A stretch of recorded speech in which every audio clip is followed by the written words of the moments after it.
All right, welcome back everybody to the channel. Today we have a 2023 Kia Soul GT Limited. Let's take a look at it. So coming along right away, as usual, to the front, where this, I feel like it's just Range Rover inspired. You're gonna have to give me a break for the wind because it's really bad out here today. I don't like it at all, and it's the winter, so nothing I can do about it. But really nice daytime running LEDs, really nice Kia logo, really nice front facade there, and also the fact that this is the nicest version of the Kia Soul that you can get this year, so I recommend going with this one. Let's move on to the side profile now, where you can really see that boxy shape, but again, just looking at it right from here is actually it's pretty cool. I mean, you could call it what you want. You could call it a shoebox, you could hate it on as much as you want, but there's a community behind it and there's nothing you can do about it. So it's super nice, and this color is absolutely probably one of the best, I guess, if you really want to stand out fully with the Kia Soul. Nice 18-inch rims there as well.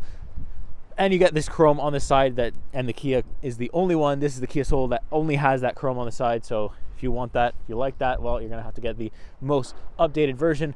Onto the rear now, where you can really see it gets interesting with these lights. Yes, the car is extremely dirty.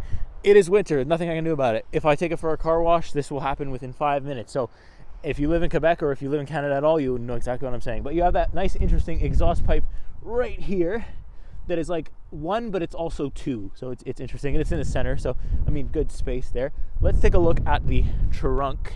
Let's open it up here, if I can find the button. Yes, there it is. The trunk is very spacious, so super nice there. I mean, I was expecting a little bit more, but I guess not. It's fine. I mean, if you fold the seats down, you'll have absolutely the best amount of room that you could hope for, so we'll take that as it is. So with that being said, let's take a look now at the interior of the Kia, and then I'll strap the GoPro on my forehead and we'll take it for a drive. So starting now right away with the back seat of the Kia, you can see you got nice red accents on the doors. It's kind of like that for all the doors, and I fit in here no problem at all. It's a little bit, squished for space when it comes to this side of things. So, I mean, I've got headroom for days, headroom for years. Got my stuff here, good storage as well. Nice little thing that comes down here with the cup holders. Boom, we have that set. Also, another nice little feature is the fact that we have heated seats now, 2 levels of them, in fact, which is really nice. USB Type-C here, too. No air vents or anything like that, but the car's small, so it's not going to matter. You're going to get the air that comes from there anyways, so it doesn't matter at all. So let's take a look now at the front of this car. Okay, so on the interior of the 2023 Kia Soul, really nice interior. You got your navigation thing here. This is kind of like the Kia Hyundai home screen now. They do this on almost all the models. And then nice red accents again. It's not boring. I can't call it boring. You got a little bit of piano black on the steering wheel, but who cares? It's fine. It's interesting though. Like on the outside, it's got like a square boxy kind of thing. On the inside, you find nothing but circles, and it's not just the steering wheel that you see. It's the infotainment, which is 10 1/4. Super nice. You got your heated and ventilated seats, as well as our heated steering wheel. First car in a while that we have a heated steering wheel, and it's the cheapest one. Could you imagine that? Nice cup holders, nice little bit of storage there where you can see all my garbage. Dual zone climate control as well. Nothing to complain about there. You got these nice speakers. They're Harman Kardon. I spoke about that already. They're all right. It's not the greatest, but it's the greatest that Kia offers, so I would get it. And that's where that goes. The leather seats are nice. We've got power seats here in the front, and the nice Kia logo, nice Kia steering wheel that's D-cut with a little GT line here too. So I really like that as well. There's a lot of options in this infotainment. You know, you can change how the lights move, you know, the phone projection, everything, voice memo. You have a little climate screen that you can go into that's like kind of copied from Tesla a little bit, where you see like where the airflow is going. It's not as advanced, obviously, but it's cool that Kia implemented that. So, you know, different things. It's warning me about the battery because I don't have the engine on right now, but it's fine. Valet mode, a whole bunch of stuff, and then if you click your navigation, well, you can see everywhere that we've navigated to, so please don't come stalk me. And yeah, it's just really a solid infotainment screen, really smooth. I've already talked about that in the driving segment, so I'll leave that for that one.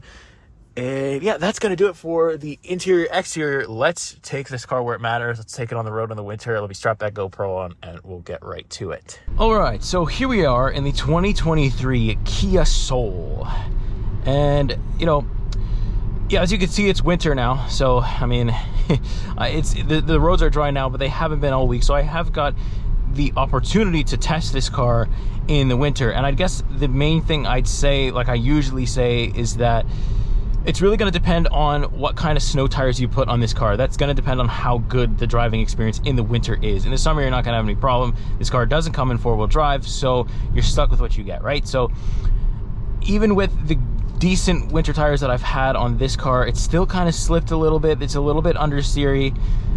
I was expecting a little bit better just because of the weight of the car. It is a crossover SUV, so it should be a little bit heavier, but it's not been bad. Like, you're definitely gonna get through every single piece of weather in this car. It's just you got to be careful when you do it, right? And I mean, it's not like you're gonna be able to rip this car because, like we said, it's only got about 147 horsepower and things, so it's not gonna go very fast even if you wanted to. So that's good news for the winter, because you don't really want to be going fast in the winter anyway, so that's fine. Overall though, in dry roads, there is still the understeer is there, the steering is dead. But again, you don't care about that because this is a Kia Soul. You're not buying this car to rip 0 to 60 in 3 seconds. You don't care about that at all. It's a crossover SUV. It's got a lot of headspace. The visibility, as you can see here, is good. Visibility's out the side here is also good. So when it comes to that, no complaints at all, and that's nice to have. I like the new logo as well on the Kia. The old Kia logo, I think we can all agree, wasn't the greatest looking in the world. Now they've kind of redesigned it, and it's super nice. Let's talk a little bit about the fuel economy. So this is a crossover SUV that drives a little bit like a sedan, I'd say, or a mid-tier sedan anyways. But so this week I've been driving it in city, highway, and everything else in between. And I don't know if the camera's gonna show it, but I'm doing 7.5 liters per 100 kilometers, and that's pretty good.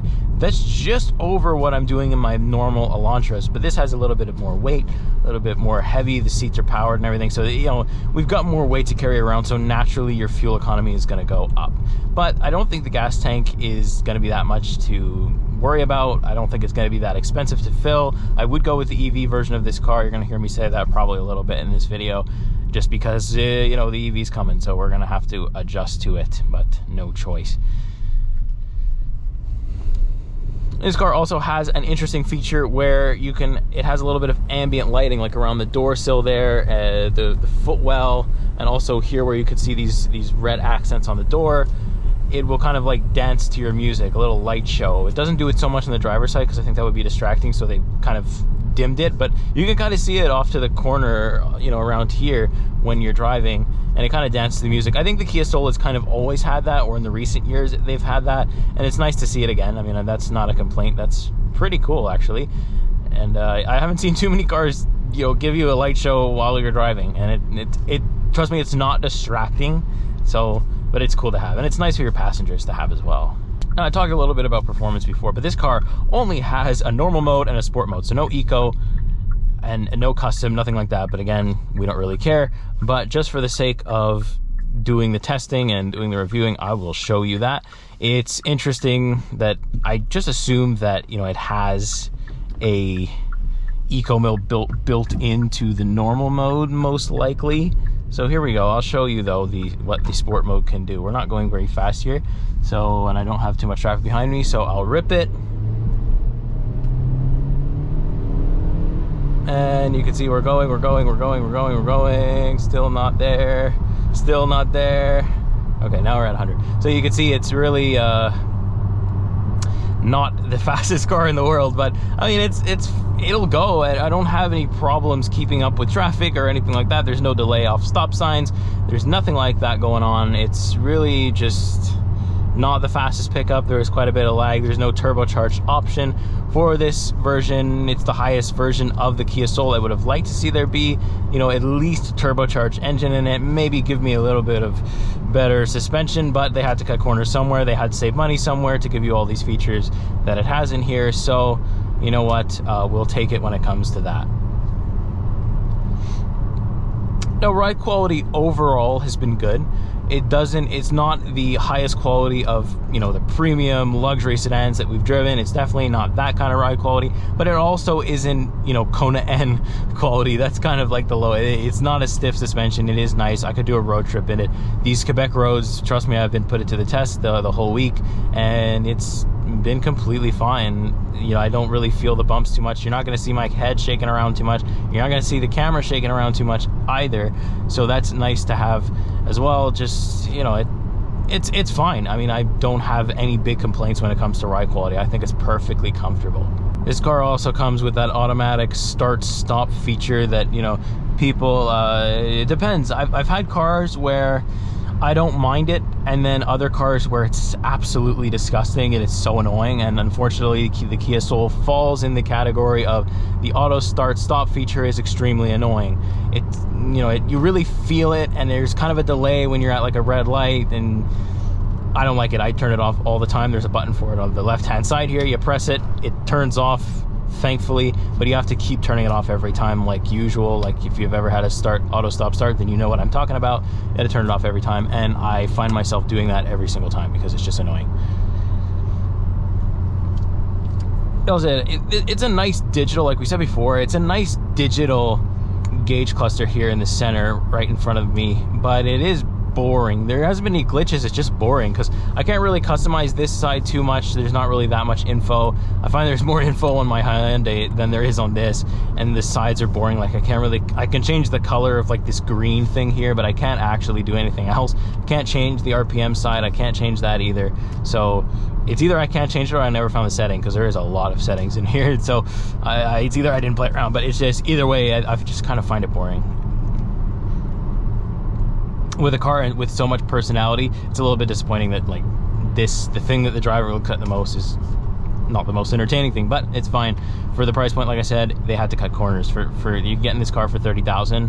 Hey, there's really not too much you can complain about. Over the years now, I think the Kia Soul has taken its fair share of abuse in terms of being called straight up ugly. People have called it toaster, shoebox, you know, whatever you want, but it doesn't matter because there's a huge Kia Soul community. I pull up to a stoplight lately, it's even here in Quebec, I pull up to a stoplight and there's at least 4 other Souls from different generations, from different years, all different colors too, that are stopped with you. You don't see that, like you see that with the Honda Civic, but maybe with the design the Kia have chosen for this car, you're not really expecting to see that, but you are. And what that goes to show is that Kia has shown that you can have a crossover SUV and you don't have to make it look like everybody else. It will still sell. If you equip it to the teeth and make it affordable, people will still buy it despite the interesting design language. You know, there's 2 different types of car buyers. There's, you know, there's the ones that they want the nice, exterior looking, super sporty, nice wheels, all that. And then they don't really care about the interior or like decent interior. And then there's the other ones that don't give one single crap about what it looks like on the exterior, but the interior means everything. How equipped, how comfortable am I? It depends what you want. I think that the argument can be made that the Kia Soul does both well, one better than the other. In my opinion, the interior is a lot better than the exterior, but that's just my opinion, and just because the design isn't my style doesn't mean you're not allowed to like it, or you should be judged for liking a car like this. It's perfectly good, and it's equipped, and it's affordable. You're getting, like, the Mercedes didn't have some of the stuff that this car has. The sound system is good. It's not the best. It's the Harman Kardon sound system, not the greatest, but it's there. It's nice. I could never find the right tuning. Still there. You still have it, all for an affordable price point. And for a car that brings you from A to B, this does that well, very well, in fact. And there's absolutely no shame in it. So, you know, it's a nice little car. It's you know, I've enjoyed driving it this whole week, and you know, I'd go with the electric version just because I'm looking for an electric car, and I feel like that's where the market's going, so why not just get the electric version? But besides that, you know, Kia have proved that you can do whatever you want, and as long as you equip it well and make it decent to drive, people will buy it. And Kia's committed to the car. I mean, it's been around for a long time. It got a lot of judgment when it came out. Kia updated it a lot, and now this is the best version of the Kia Soul that I've ever seen, and it's actually not that bad. But I think I'll go ahead and leave it right there. If you're in the market for a Kia Soul or a Kia Soul EV, let me know. I want to hear what you think about this car. I want to know if I've helped you buy this car, or if you're interested in test driving, or if you already own one, what do you think, what version is of it? Tell me. I want to tap into that Kia Soul community. I want to hear you guys in the comments. I want to see what you think about your Kia Soul. What's your gripes with it? What do you like? What do you don't like?